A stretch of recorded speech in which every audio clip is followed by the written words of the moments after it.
TRS నేతలను రఫా రఫా జైలులో వేయాలి. ఇగో సార్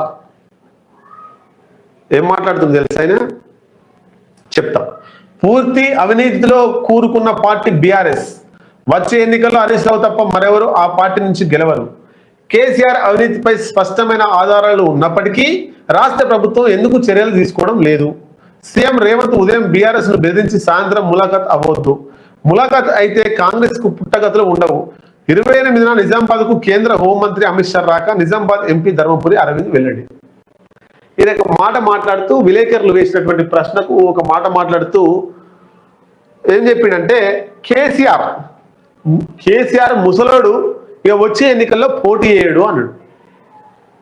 కేసీఆర్ ముసలోడు వచ్చే ఎన్నికల్లో పోటీ చేయడు, ఆ ముసలోడు పని అయిపోయింది అనేది ఇండైరెక్ట్ గా ధర్మపురి అరవింద్ నిజామాబాద్ ఎంపీ చెప్పిండు.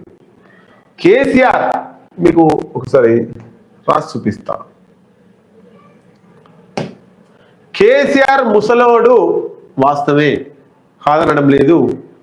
కేసీఆర్ ముసలోడు అయినప్పుడు కేసీఆర్ వయసు ఎంత అండి? ఇక్కడ రాస్తాను. కేసీఆర్ వయసు 71 సంవత్సరాలు. మరి మోడీ వయసు 74 సంవత్సరాలు.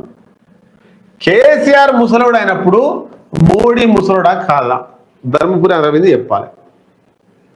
ఎదుటి పార్టీ వాడు 71 సంవత్సరాలకే ముసలోడు అయితే నీ పార్టీలో ఉన్నటువంటి 74 సంవత్సరాల ముసలోడా కాదా? ధర్మపురి అరవింద్ చెప్పాలి. ఆరోపణ ఏమైనా ఉత్తానే అనుకుంటారా ఏంటి? నీ పార్టీలో ముసలోళ్ళు లేరా? ముసలోళ్ళు ఉంటే ఏమి ఇబ్బంది అవుతుంది? ఆ ముసలోడు పోటీ ఏంటంటే నరేంద్ర మోడీ కూడా ముసలోడే కదా, ఆయన యంగ్స్టారా? 18 ఏళ్ళు ఉండా, 21 ఏళ్ళు ఉండా, ఆయన ఇంకా కేసీఆర్ కంటే ముసలోడు కదా.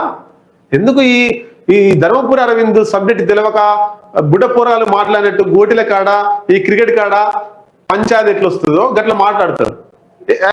కౌంట్లెస్. అదే ఆయన చాలా ఇబ్బంది.